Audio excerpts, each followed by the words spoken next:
Welcome back to Passionate World Talk Radio Network, a wholly owned subsidiary of Global Media Network LLC. Today's podcast is Lest with a T, we forget -historical. And today we are going to talk about boundaries, not just border boundaries, but other type of boundaries that we as humans have set up as physical, mental, religious borders that encourages us to do bad things. And today's host is Lisa Skinner, Betsy Orzel with a Z, and Lillian Cauldwell, whose mouth isn't coordinating with her lips or tongue. So we will start first with Lisa Skinner, who will give you an update on the border and immigrant situation here in the United States. Lisa, take it away. Hello, everybody. Thanks so much for being here with us for another episode of Lest We Forget -historical. I don't think you all can see me because I think my camera has failed me. Hopefully you are hearing me okay. But because we did an episode on the border crisis just in the last month, and there has been some recent updates to that border crisis, we thought we would start off today giving you an update on the border crisis as it stands. So this information that I'm sharing with you today was as recent as September 26th of this year. And we are being told that today the House Committee on Homeland Security released the August, and they're calling them startling statistics, showcasing over 300,000 border encounters nationwide, which is a new all-time record under President Biden and Secretary Mayorkas under their watch. At the center of this crisis, the southwest border has now experienced a 100%, yes, you're hearing that correctly. They are experiencing a 100% increase in encounters compared to all of last fiscal year. And there is still 1 month left in the fiscal year of 2023. The post-Title 42 strategy has failed, according to this updated information. With nearly 1.6 million known, what they're calling gotaways, and hundreds of thousands of inadmissible aliens granted parole every month through the cartel-exploited CBP app and other mass patrol programs, this open border is only enriching transnational criminal organizations and allowing them to expand their reach under the border and the country. So now communities across the country, from border patrol towns like Del Rio and Yuma to big cities like New York and Chicago, guess what? They are being left to pick up the pieces of this continuing crisis. Former Obama administration Homeland Security Secretary Jay Johnson once described a border crisis as more than 1,000 aliens encounters per day.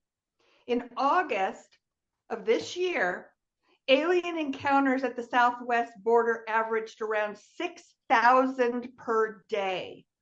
The truth of this crisis is clear to the American people, but unfortunately, we don't know how many dangerous illegal aliens are actually entering the country undetected, especially as Border Patrol agents are being pulled off the front lines to help process and release the mass amounts of illegal aliens flooding our borders. This crisis continues to be a threat to our homeland security, and homeland Republicans are demanding accountability.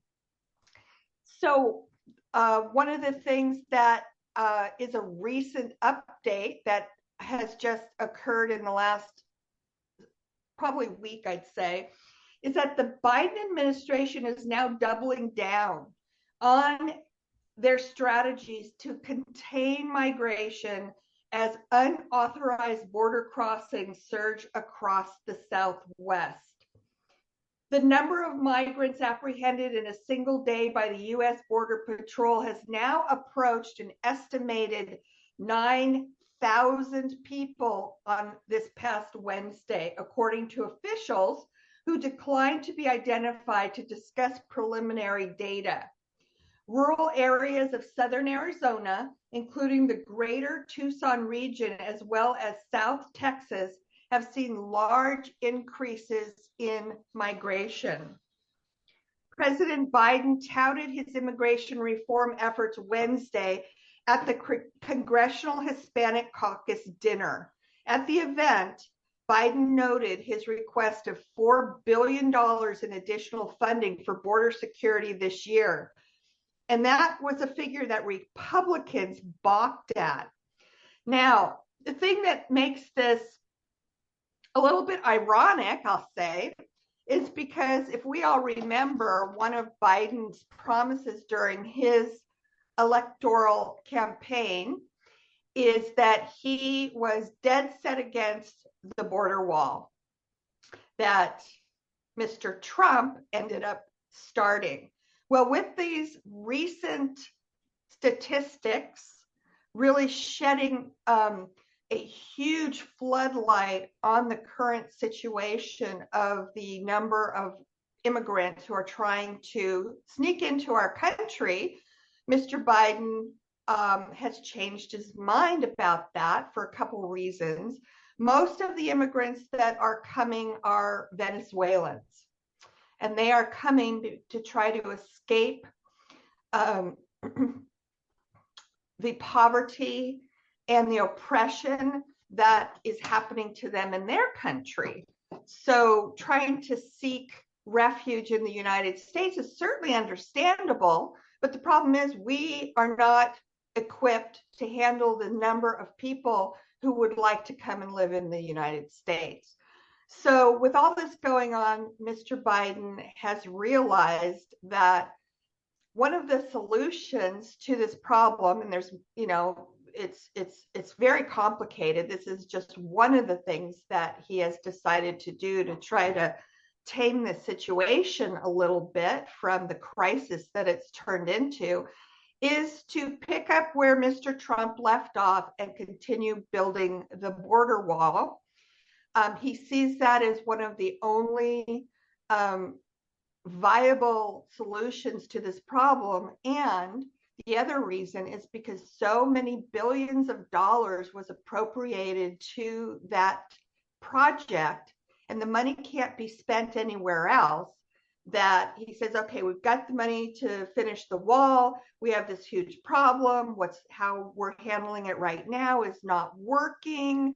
These just thousands and thousands of immigrants continue to come, and we are not, we don't have the resources available to us to control the number of people who want to come and seek refuge in the United States.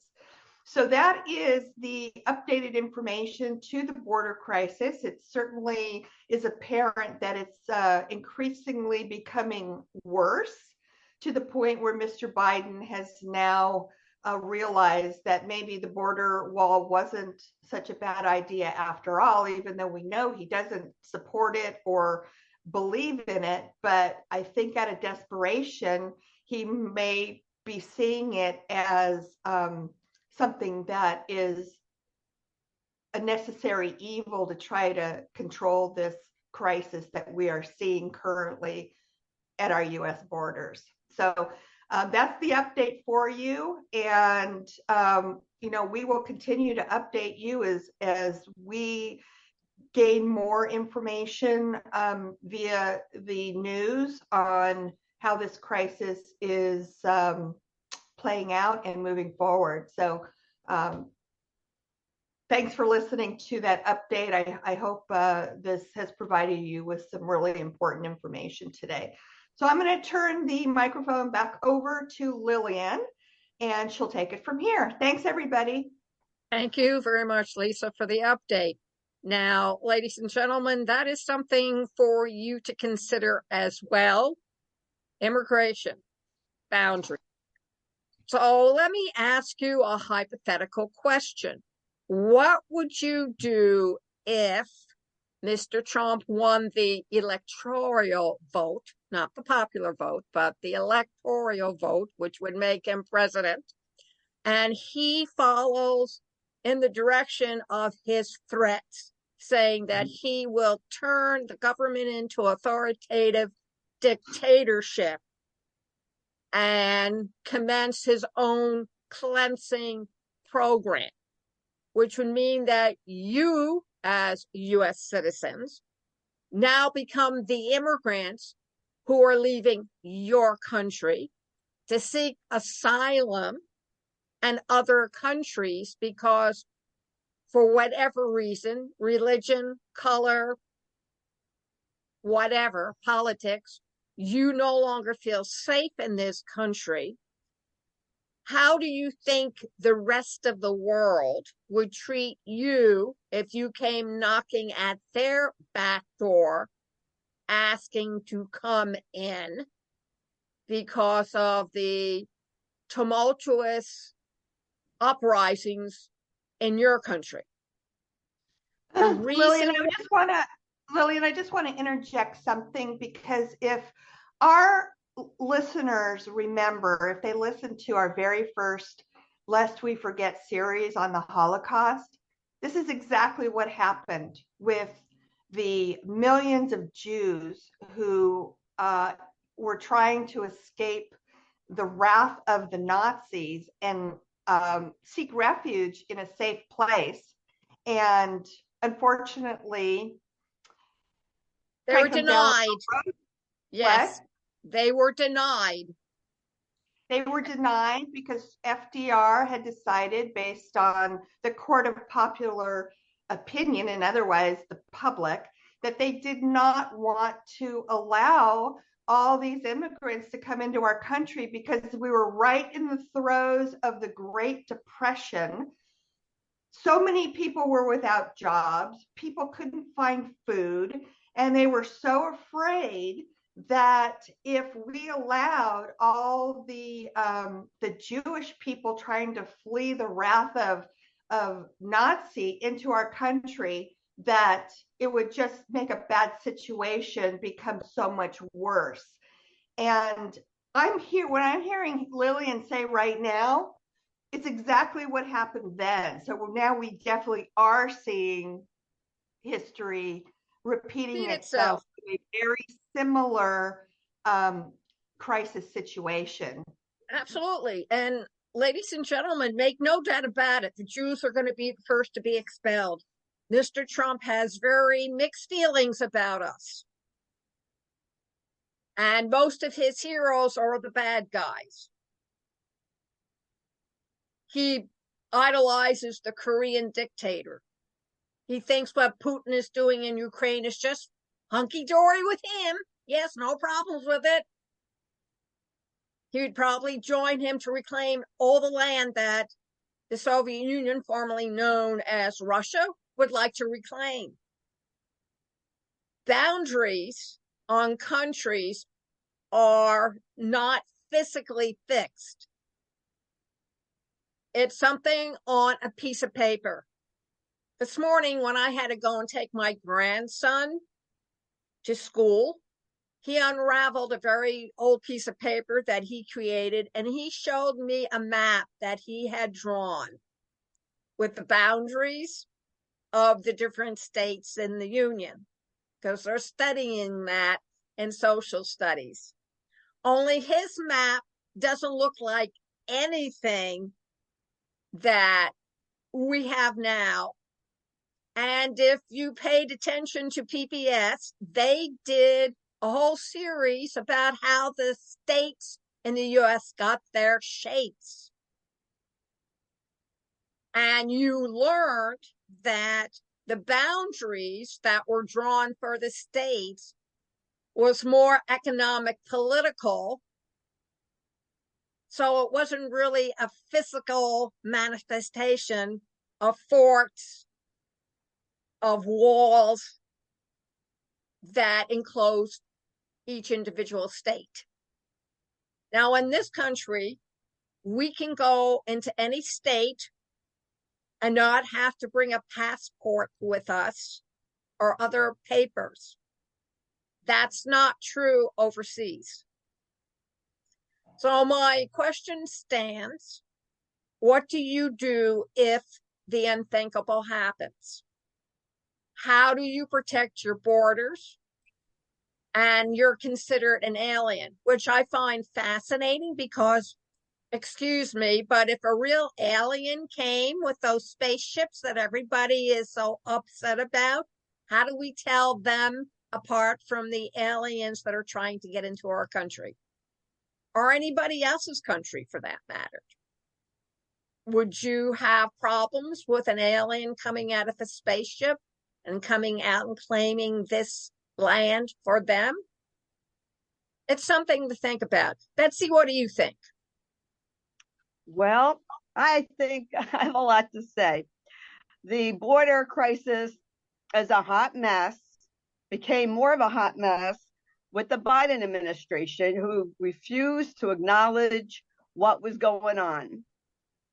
And, people criticize Governor Abbott about shipping up the immigrants to other places. There was no more room. They couldn't do it anymore in Texas. Same thing with Arizona.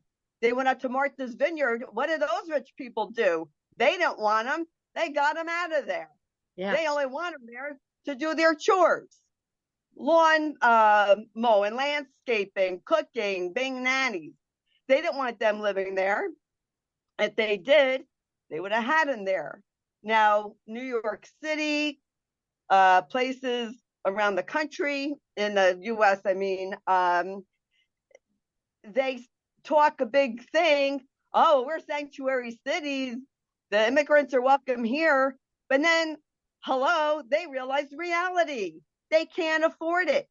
They're sleeping out on the streets. They're taking over motels. They're kicking out other homeless people. They're kicking out veterans.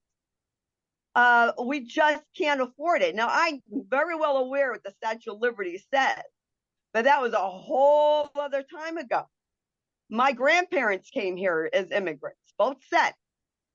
But back then, somebody was responsible for them. They weren't on the government dole.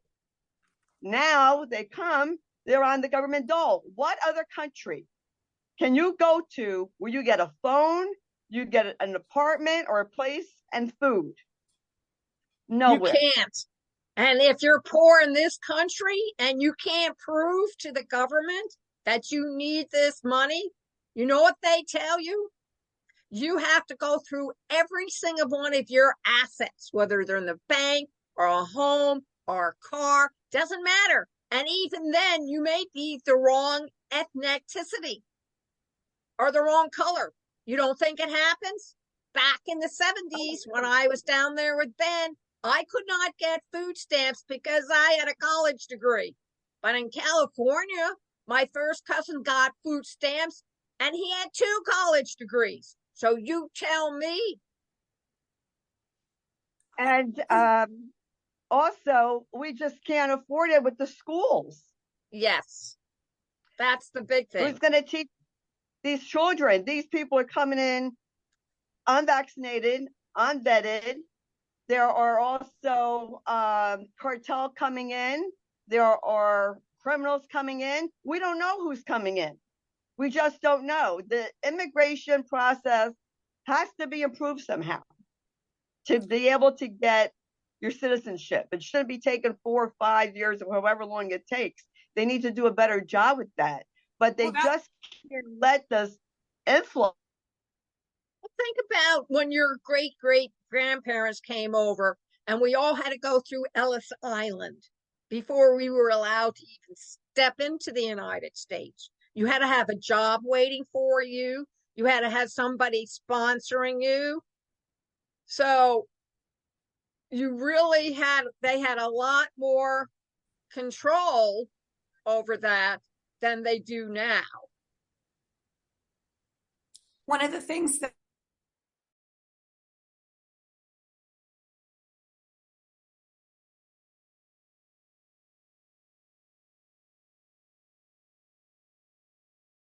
I just sent you an email.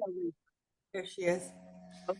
Oh, Lillian's back. Yay. Yay, sorry about that. My connection just kind of like the border problem. It kept me from crossing the border into the land of the living.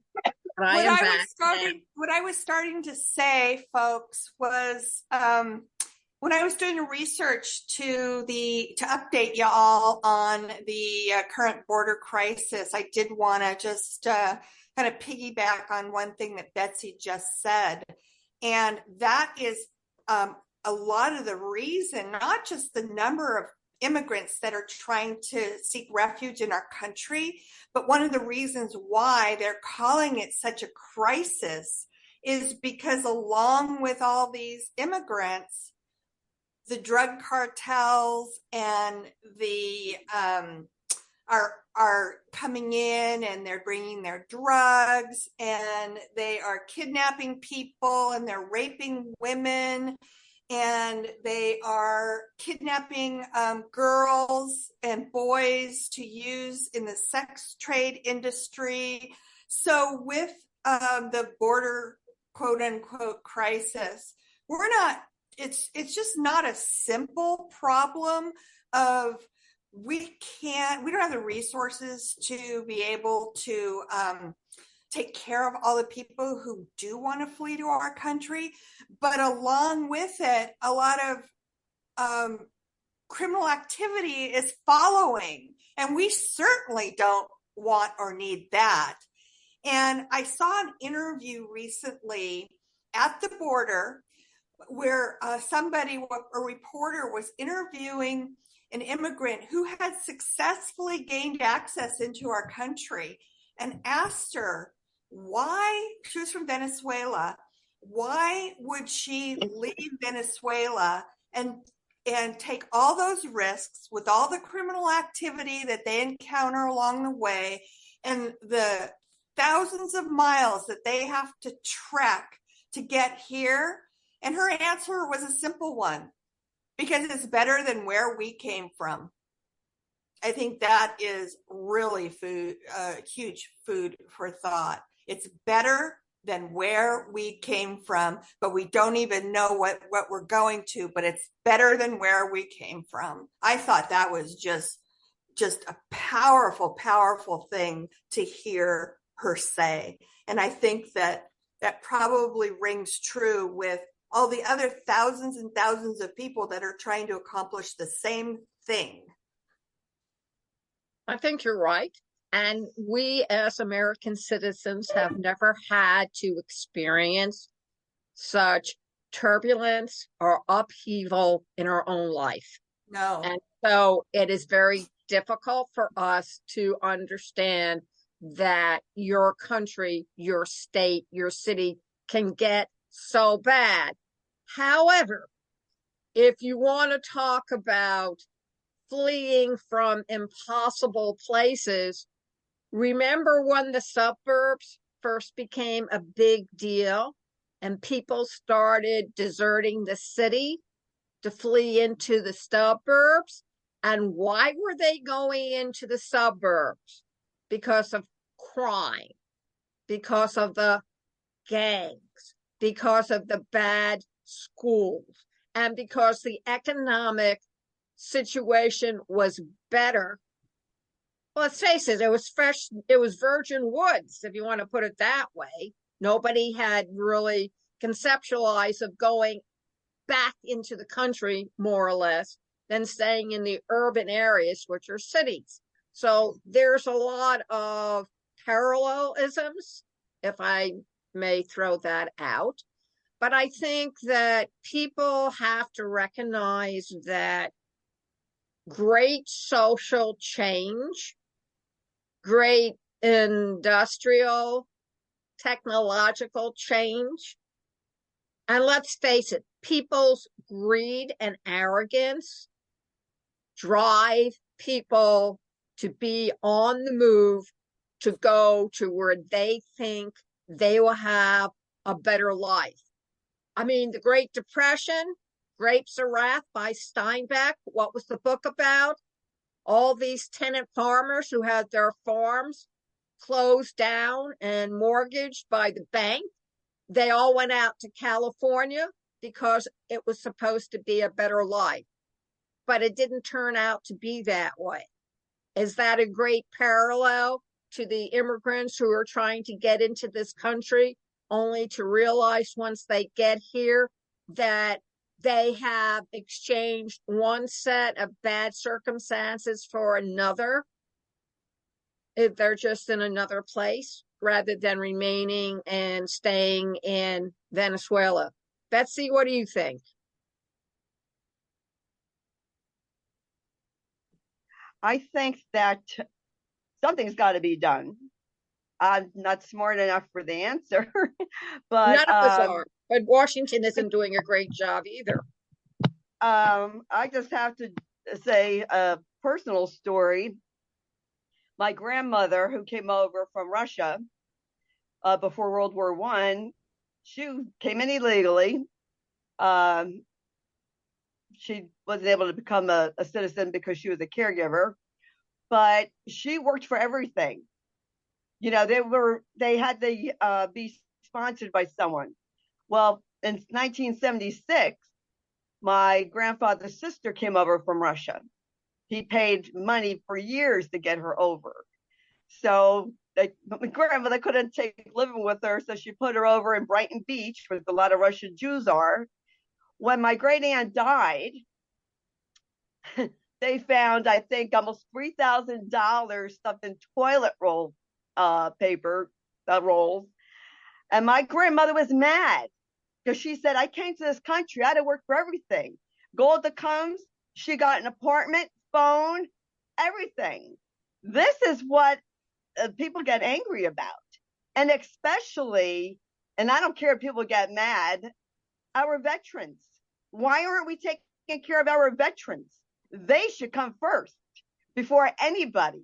They fought for this country. Those who have died for this country. And there's a mental health crisis among veterans. And we need to take care of our vets. When vets are getting kicked out of places for illegals to come, that's not right. And you can send me all the hate mail you want. I really don't care, because that's how I feel. And I will not back down from how I feel. And the other thing is, these immigrants have not fought for this country. Exactly. They have not stood in the streets and become part of teams to try and prevent crime, or to keep kids from being kidnapped or traded in the white slave market, or prevent them from being attacked and having their childhood taken away from them. I know this seems harsh, but listen up, folks.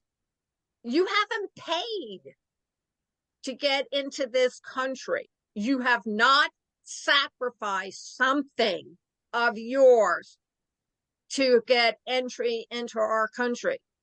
And isn't that what most countries exact from other immigrants? I have friends in England who tell me that all the hotels are filled with immigrants. And we're not talking about the $3 or $4 hotels, ladies and gentlemen. We're talking about the Hiltons, the real Four Seasons, the real expensive ones.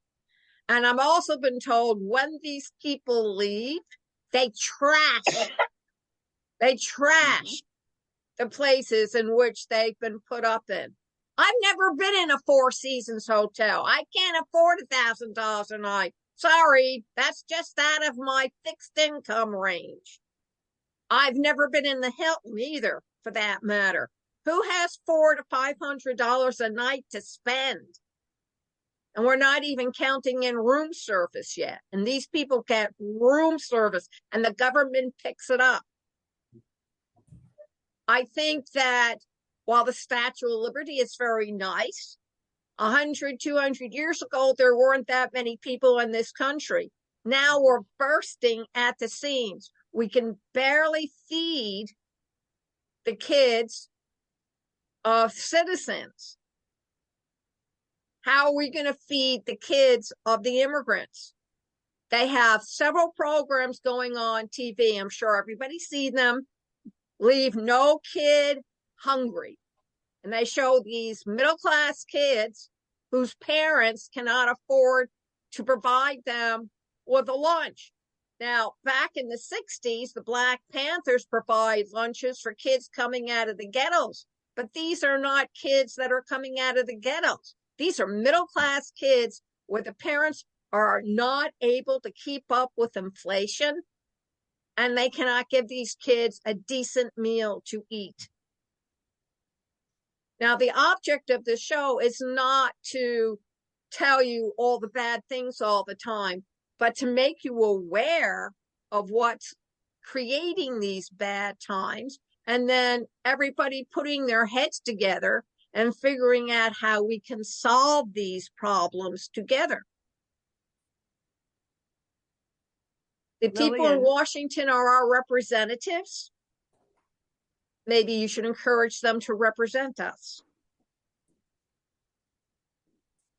Yes, The Betsy. people who used to donate to the food banks now need those food banks. Yes, that mostly it's middle America that kept the food banks going. And now that middle America needs this assistance, unless you are in a wealthy city or a wealthy suburb. Yes, it depends where you live. Let me give you a great example. I have a friend who used to live in a city called Boyertown, and it's a wonderful city. And when she went to pick up her food donations from the various churches, she got all kinds of stuff that even I can't afford to buy at the grocery store. Now she's moved to another city in Pennsylvania, but it's not as wealthy as Boyertown. You guessed it, the types of food items she receives: Campbell soup. They get very canned goods, Spam. Big difference of what she can receive in terms of food aid. And you know what she tells me, ladies and gentlemen? It's difficult for her to get food stamps because she's not an immigrant coming from Venezuela. I think this is a really good example of how our country is continuing in the direction of the Great Divide, and how really deeply our socioeconomic stratosphere is splitting from one extreme to the other, because like Betsy and Lillian have pointed out, the people that used to volunteer at the food banks, I don't know, 5-10 years ago, are now the people that are what are being called food insecure. And they're now standing in line at these food banks trying to put food on their families' tables. So are we all seeing like something totally wrong with this picture today? Yes. And if one looks at it very closely, again, there's a big parallelism between us and pre-World War II Germany. Germany was a wealthy country. It was an industrial country. And it was doing very well. Yes, they lost out on the World War One treaty, but the thing of the matter was it was still a wealthy nation. The United States is a wealthy nation. So what are we going to do? I'd also like to just make one comment on a really important point that Betsy brought up in terms of, or in regard to our Vietnam vets. I personally feel that the way our Vietnam vets have been treated, and who knows the underlying reasons, is it embarrassment, is it shame? But I think it falls under the category of what this show is all about. And it's a true atrocity, the way these men have been just kicked to the curb, forgotten about. They have all kinds of psychological PTSD issues that they brought back from defending us, defending our country in a place that they didn't want to be. I think this really qualifies as a true atrocity. What do you ladies think? Absolutely. I agree. I mean, Agent Orange, the government refused to even recognize it as a chemical warfare weapon that affected most of the troops on the ground. Well, my brother-in-law is a very good example of that. He's 72 years old. He was a Vietnam vet, and he has been dying from emphysema and COPD for the last 20 years. And he said that it was because he was exposed to Agent Orange when he was in Vietnam. That's what caused. And the government has never taken responsibility for these people medically. No. They said, no, it doesn't exist. They have more empathy for the Vietnamese. And I just want to throw something in. I know it doesn't really have something to do, but I want our audience to think about it. Think of all the people who were Vietnamese who helped our government during the war. And it's just not in Vietnam. It's in Iraq and Iran and Afghanistan. And all these people, our government left to die. Yeah. Or not get the medical aid. Or the kids who were begotten on their women by American soldiers who were taught it's okay to go to bed with these people because we have needs. And they have to be met. That's the oldest atrocity in any war. It's not just the Americans, but it's something to think about. It is an atrocity. Seems like we take better care of victims of other people's wars than we do of our own soldiers. I mean, that's kind of what I've seen throughout my existence as, on this earth, going through 60 decades of watching history and studying history. It just, we've kind of joked on our show that Lillian named the show Lest We Forget, so we could make sure that people are aware of our history, and that hopefully we can keep a part of our history from continuing to repeat itself. But we've also joked that a lot of the situations that we see over and over and over again are not history repeating itself.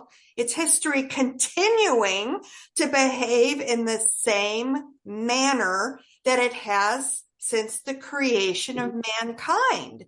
Human behavior, it hasn't changed, folks. It hasn't. I mean, look what we're seeing with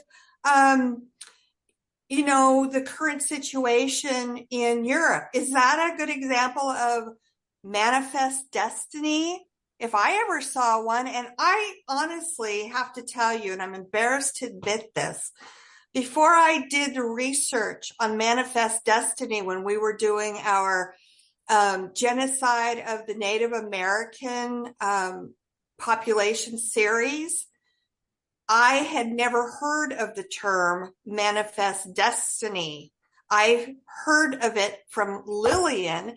And when I went and researched it so I could educate our listeners about manifest destiny and realized what it was, now I'm seeing this human behavior occur everywhere. And I think it's in our DNA as human beings that we are wired to conquer and take and control. And we feel that we don't have a purpose in our life unless we're doing this. And it's everywhere. You ladies agree with that? Yes, and so are the aliens in their spaceship. They're following manifest destiny as well. I know they have another terminology for it, and I probably cannot pronounce it in their language, but I suspect if we could communicate with the aliens from space, they would say the same thing. So maybe we can't blame them. They're just waiting for the right time. Yes, but I mean, if you take a look, man's behavior has not changed since we came down from the trees. Have you ever paid attention to the orangutans and the monkeys and the chimpanzees and the gorillas at the zoo? Pay attention, folks, because we are them. Yeah. We are animals. We like to call ourselves humans, but we are animals. Well, I think one of the things that we've seen in our lifetime that really genuinely illustrates the point to what we're saying is the movie Planet of the Apes, where we blew ourselves up, we destroyed ourselves, and then the apes.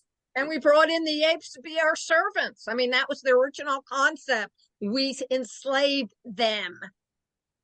And then they were intelligent. And they turned the tables on us they turned the tables on us. And then the ironic thing is, I mean, talk about black comedy, they became us. Yes. Yeah. And then the very last scene of that movie, you finally realize that they weren't on a different planet. They were on our planet. And the Statue of Liberty is halfway sticking out of the sand in the beach, and the guy realizes that, oh my God, we really did it to ourselves. This is Earth. This is Earth. This is Earth, and the people or the animals who are in charge, their behavior has not changed either. So is this where we're headed? Have you ever read Penguin Island? It was written by a French gentleman, and it's a satire on human history. But it starts out with the world. How it started was that this French priest was very religious, and he called upon God to help him find more people that he could bring into the kingdom of God. And God and the devil got together, and the devil said to God, I bet you he'll go out and do exactly what they all do. And God said, oh, no. He's a man of God. And of course, the devil laughs. Anyway, the man of God gets into a stone trough, and he sails across the ocean, and he comes to, I would guess, say Antarctica, for example, and he sees all these penguins, and they're black and white. But he has very bad vision, and with the bright sun and everything, he thought they were unbaptized people. So in his arrogance, he went out and he baptized all the penguins as converts of Christianity. And the devil says, now what are you going to do? And so God says, I'll just make them human. So the penguins' forms evolve into different shapely men and women shapes. And the devil says, now this is interesting. They're all naked. So God said, well, I'll take care of that too. So he clothed them. But the problem was when he was clothing them, they started to develop shapes. And the men penguins got very interested in the women penguins. And I'll go out and get the book, borrow it from the library. I know that's an alien concept, going to the library, but take it out and read it, because at the end of the book, of course, civilization blows up, and then you see it recycle all over again. So man keeps on recycling in his behavior, never really learning. I just have He's one too question. arrogant. I have one question for you, Lillian. This Yes. book sounds fascinating, and I think I'm going to get it. But could you answer one question for me? Yeah. What's a library? Oh, well, originally it was a place where you put a lot of books. But if you're like Julius Caesar, because you're trying to protect Cleopatra, his latest mistress, you burn it down by mistake. And that was the Great Library of Alexandria. Libraries are going to become, I guess, obsolete, because either we're going to go into Ray Bradbury's and burn all the books that certain state governors don't want kids to read because they'll make them too smart, and you got to keep on dumbing them down, or they'll be under lock and key because they're so sacred that only the few, like the politicians and the people of the church, can read them, because the rest of us will be so dumbed down that we will have to take their word over anybody else's. That's history, kids. Yeah, point well taken. Thank you. You're welcome. So we thank you very much for listening. And I was asked to put this tip out before we end today's program by our station manager, PWTRN, own Jeanne White. If you have parked your car and for some reason you cannot find it, and we all been there, we've lost our car, kids don't help, we have those clickers, right? So if you click on it, you will hear, depending on what kind of car you have, either the car honking or it will light up its headlights. That will help you find the car.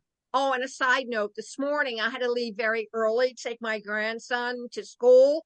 If you click on the key with the clicker, it lights up the inside of the car, so you can tell it apart from all the other cars that look exactly like it. And one other thing, our call to action is this. We are mindful of what's happening in Israel. So if you are a rabbi or someone who is associated with what's happening in Israel, and let's face it, there are Americans who have been taken hostage, and the Hamas has made it part of war now that it's okay to rape women and girls because it's war, folks. And you have any prayers, or you would like to say anything about what's going on in Israel and Hamas, please, we invite you to contact us here at PWR Network LLC at gmail.com and say, Lillian, I would like to appear on your program next week to talk about the Hamas Israel invasion. And please note, ladies and gentlemen, I'm talking about Hamas. I'm not talking about the Palestinian people.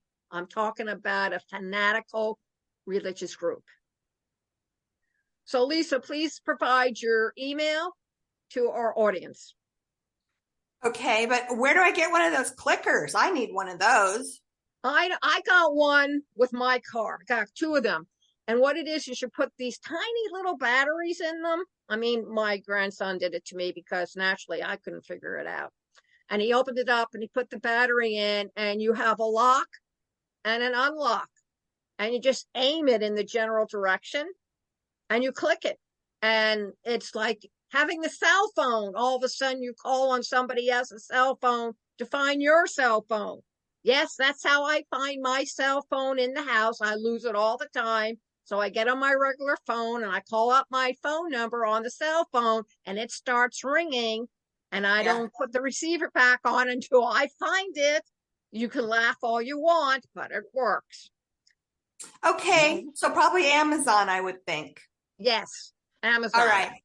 Okay. So I invite anybody who's listening to send me an email if you'd like to have a discussion with me, if you'd like to submit comments or commentary to anything that I've shared today. I would love to hear from you. And you can send it to dementia whisperer and the number 1 at gmail.com. I look forward to hearing from you, and I will respond to anybody who would like to send me a message. Mitz Wurzel with a Z. Hi, I have a couple of things to say before you email. Lisa, I didn't know what Manifest Destiny was either, so don't feel bad. And Lillian, I have to laugh because I do that clicker to find my car. And I also use my house phone to find my cell phone when I can't find it. And I want to thank everyone for listening today. Do you have any comments about what I said? You can send it to Sloan, SLOAN, Betsy, BETSY, 31 at gmail.com. And I welcome your comments, commentary, whatever. Thank you. We also now have the ability through Zoom to receive calls. So if you want to become part of the show, we will put together the instructions so that you can become part of the problem to help us become part of the solution. Again, PWR Network LLC at gmail.com. Go over to our website, passionateworldtalkradio.com, YouTube, YouTube, PWR Network, PW Talk Radio. And you can hear us there on linkedin.com/Lillian Cauldwell, facebook.com/Passionate World Radio, and all the usual directories. You cannot miss us. We occupy the first 10-15 pages between Betsy and Lisa and Jeanne and Dan Riley and I and Holly Brown. Trust me, you can find us. Just Google us. You will not find us in the public library, though. Alas, alas. So thank you very much for joining us. And remember, next Friday, 3 p.m. Eastern, Lest with a T, We Forget -Historical with hosts Lisa Skinner, Betsy Wurzel, and Lillian Cauldwell. Have a great weekend, guys. Thanks for being here with us, everybody. We appreciate you. Bye-bye.